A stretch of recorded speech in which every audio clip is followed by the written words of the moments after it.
Vamos a poner un pero, va. Pero del día y la hora nadie sabe sino el Padre, por tanto cállate que dices herejías. Puedes haber mostrado todo esto y no sé cuántas conferencias, decenas de conferencias tratando de lo mismo. Y como no les da la gana de verlo, te dicen, pero del día y la hora nadie sabe. ¿Vamos a explicar eso? Vamos a explicarlo. Aquí tenéis, Mateo 24:36, pero del día y la hora nadie sabe, ni aun los ángeles de los cielos, sino solo mi Padre. ¿Sí? Vamos. Marcos 13:32, pero de aquel día y de la hora nadie sabe, ni aun los ángeles que están en el cielo, ni el Hijo, sino el Padre. Está clarísimo, no se puede saber. Solo lo sabe el Padre, lo pone el texto. Ya solo por deducción. ¿Jesucristo es Dios? ¿La cualidad de Dios qué es? Omnipresente, omnisciente y omnisapiente. Pues entonces Cristo no es Dios. ¿Sí? Si el texto está así escrito, Cristo no es Dios, ¿por qué no sabe cuándo debe regresar a la tierra? Pues si aceptáis que este texto quiere decir esto sí que es una herejía brutal. Entonces, ¿cómo explicamos esto? Traducción correcta. Nadie da a conocer sino el Padre. Cambia un poco la cosita, ¿eh? Una explicación muy clara que esta página lo deja, bueno, de una meridiana claridad absoluta. Y que sabéis que resulta que los adventistas pioneros también decían, pero ahora lo han olvidado. Uy, qué cosas, qué mala memoria tú. Dijo Kefa a Yeshua en hebreo, ahí lo veis escrito. Esto es, Señor, tú lo sabes todo, Juan 21:17. Pero que con respecto a Marcos 13:32 que dice, pero de aquel día y de la hora nadie sabe, ni aun los ángeles que están en el cielo, ni el Hijo, sino el Padre, lo que Kefa dijo sobre Yeshua parece ser una afirmación contradictoria. ¿Conocía o no todas las cosas? Por la traducción de este texto, algunos piensan que Yeshua, está hablando de Jesús, desconoce el día y la hora de su venida, porque ese es el mensaje que se entiende cuando se leen la mayoría de versiones bíblicas traducidas al español. Voy a demostrar simple y sucintamente que Yeshua sí conoce el día y la hora de su venida, pero no lo dará a conocer. Puede parecer extraño que el Hijo, quien declaró que vendría antes de la generación de la que se habla en Marcos 13, y quien en la profecía había venido señalando los diversos signos por los que los discípulos pudieran prever su aproximación, no conozca el día ni la hora o el tiempo particular de su propia venida. Esta dificultad algunos tienden a obviar, suponiendo que nuestro Redentor habló de sí mismo aquí como un ser humano restringido al poder de la omnisciencia. Podría ser, ¿eh? Pero la palabra Padre, seguido de la palabra Hijo en la oración, indica que él hablaba de sí mismo como el Hijo de Dios y no como un ser humano. Además, la gradación en la frase parece prohibir esta solución, porque siendo el Hijo mencionado después de la mención de los ángeles e inmediatamente antes de la mención del Padre, se declara por lo tanto como más excelente que los ángeles y que no está en respecto a una naturaleza humana. Y por lo tanto no se puede suponerse que hablaba de sí mismo bajo la naturaleza humana. Otros tienden a objetar al unigénito de Dios la ignorancia de este día y hora, para concluir que no ha nacido Dios de Dios en esa perfección de naturaleza por la cual es Dios. Pero el sentido común dice que, ¿cómo es posible que el autor de todo lo que es y será ignore el día de su venida? ¿Cómo puede existir el conocimiento fuera de aquel en quien se contiene todo lo que ha de ser hecho y en quien están escondidos todos los tesoros de la sabiduría y del conocimiento? Si en él existen todos los tesoros de la sabiduría y más que eso, es la sabiduría y poder de Dios, no puede ignorar ese día. ¿Ignorará pues aquel día que es el de su venida? La traducción correcta del pasaje, en mi opinión, ofrece una mejor solución, y no era solo su opinión.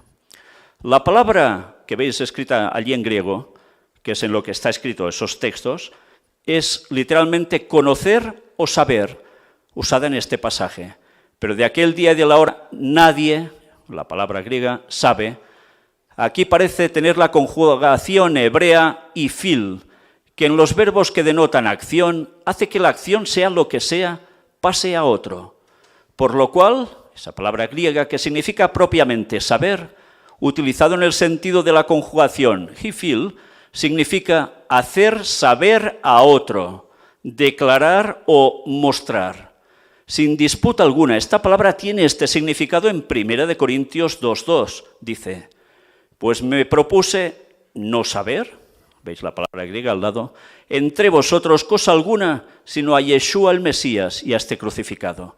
Es decir, decidí dar a conocer, a promulgar entre vosotros a nadie más que a Yeshua el Mesías. Para dar más apoyo a esta lectura del texto en cuestión, la lectura de la Escritura hebrea en Números 16, del 4 al 5, que dice, tal como veis aquí en hebreo, y lo oyó Moshe, o Moisés, y cayó sobre su rostro, y habló a Coraj y a todo su séquito, diciendo, mañana, y el Señor hará saber quién le pertenece. Al consagrado lo hará acercarse, al escogido lo aproximará a él. El hebreo, que veis aquí en estas letritas, literalmente significa conocerá. Es decir, que mañana, según la letra, Dios conocerá quién de los hombres israelitas le pertenece. A pesar de la traducción literal de esta palabra, como si se estuviera indicando que Dios desconocía quién le pertenecía desde ese momento hasta que le fuese revelado al día siguiente, no debe de entenderse ni traducirse de esta manera, porque Dios, que es omnisciente, sabe todas las cosas de antemano. Y sería una incoherencia decir que en algún momento Dios desconocía quién le pertenecía o que hubo algo escondido de él. La traducción correcta, tal y como lo han hecho la mayoría de versiones bíblicas, es hará conocer. Es decir, mañana Dios hará conocer, veis ahí que pone Yodá, a todo el pueblo quién le pertenece. De la misma manera, cuando Yeshua dice que él no conoce el día ni la hora, se ha de entender que no lo dará a conocer. Esto es, que lo sabía, pero no puede darlo a conocer a sus discípulos. Esto se debe a que el término conocer se usa aquí como un causativo, en el sentido hebreo de la conjugación ifil, es decir, dar a conocer. Como segundo ejemplo de la escritura hebrea, tal y como fue dicho a Abraham, ahora conozco que temes a Dios. Esto es, ahora he hecho conocer que me temes. ¿O acaso Dios omnisciente, conocedor de todas las cosas, desconocía que Abraham le temía? Sabadia ben Yosef, conocido también como Saadia Gaón, un prominente rabino, filósofo y exegeta judío del período de los Geonim, título honorífico dado a los presidentes de las academias judías de Torá en Babilonia, conocido por sus estudios sobre gramática hebrea, en la obra Aben Esram, en verso 1, interpreta este texto: yo he dado a conocer, es decir, a ti y a los demás, he dado a conocer a todo el mundo, a todo el que escuche o lea este relato, que Abraham era un hombre temeroso de Dios. Lo mismo es aplicado al caso presente sobre lo que Yeshua dijo. El Padre lo puede dar a conocer cuando le plazca, pero nadie más está autorizado a hacerlo, ni hombre, ángel, ni el Hijo. De modo que la traducción correcta de este pasaje es: pero de aquel día y de la hora nadie dará a conocer, ni aun los ángeles que están en el cielo, ni el Hijo, sino el Padre. Y el sentido es que nadie tiene la autoridad de revelar el día y la hora de la venida del Redentor si no es autorizado por el Padre, porque el Padre puso los tiempos en su propio poder.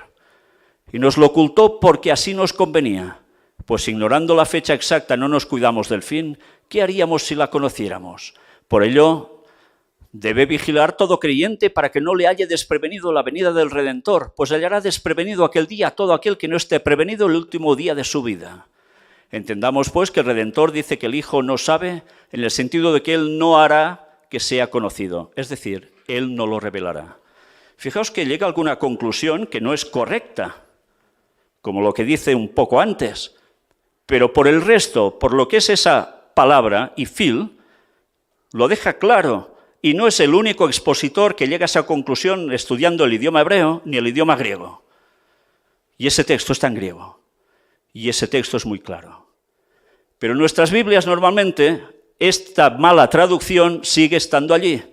Y por desgracia resulta que los tan eruditos no se quieren enterar. Qué lástima, ¿eh? Una versión inglesa antigua, y esto lo decían los pioneros adventistas, incluido James White. Marcos 13, en ese texto dice: en cuanto a este día y la hora, nadie lo da a conocer, ni siquiera los ángeles que están en el cielo, ni siquiera el Hijo, sino solo el Padre. Y Jesús lo sabe y el Espíritu Santo lo sabe, y los ángeles también lo saben, porque lo sabe el mismo Satanás. Uy, ¿qué he dicho? ¡Qué barbaridad! ¿Cómo lo va a saber Satanás? A ver, ¿Satanás es tonto? ¿Satanás no estudia mejor las profecías que nosotros y las que conoce mejor? Pues si nosotros sabemos que en 6.000 años vuelve Cristo, sabemos cuándo empezó la creación y cuándo la entrada del pecado y demás, sabe cuándo regresa Cristo. ¿Por qué creéis que existe la Agenda 2030? Pues por eso, porque Satanás se prepara su venida antes de la de Cristo para hacer caer a todos los que pueda. Y aún hay tantos que no se enteran. Qué triste, en serio, qué triste. 6 más 1 igual a 7. Semana igual a semana milenial. El sábado, todo un milenio completo. Génesis 2, del 1 al 3. Fueron pues acabados los cielos y la tierra y todo el ejército de ellos. Y acabó Dios en el día séptimo la obra que hizo y reposó el día séptimo de toda la obra que hizo. Y bendijo Dios al día séptimo y lo santificó, porque en él reposó de toda la obra que había hecho en la creación. Volvemos a San Ireneo contra las herejías, libro 5. Así pues, de manera precisa, ha visto Juan de antemano la primera resurrección, que es la de los justos y la heredad de la tierra que debe realizarse en el reino. Y por su parte, totalmente de acuerdo con Juan, los profetas habían profetizado ya sobre esta resurrección. Esto es exactamente lo que enseñó el Señor, cuando prometió beber la mezcla nueva del cáliz con sus discípulos en el reino. Y dijo otra vez: vendrán días en que los muertos que están en los sepulcros escucharán la voz del Hijo del Hombre, y resucitarán los que hayan hecho el bien para una resurrección de vida, y los que hayan obrado el mal para una resurrección de juicio. Dice por ello que los que hayan obrado el bien resucitarán los primeros para ir al descanso y resucitarán después los que deben ser juzgados. Esto se encuentra ya en el libro del Génesis, según el cual la consumación de este siglo tendrá lugar el día sexto, es decir, el año 6000. Ni más ni menos, ni más ni menos. Después vendrá el séptimo día, día de descanso, acerca del cual dice David: aquí está mi reposo, los justos entrarán por él. Este séptimo día es el séptimo milenio, el del reino de los justos, en que todos se ejercitarán para la incorruptibilidad, después que haya sido renovada la creación, para los que hayan sido guardados para este fin. Es lo que confiesa el apóstol cuando dice que la creación será liberada de la esclavitud de la corrupción, para tener parte en la libertad gloriosa de los hijos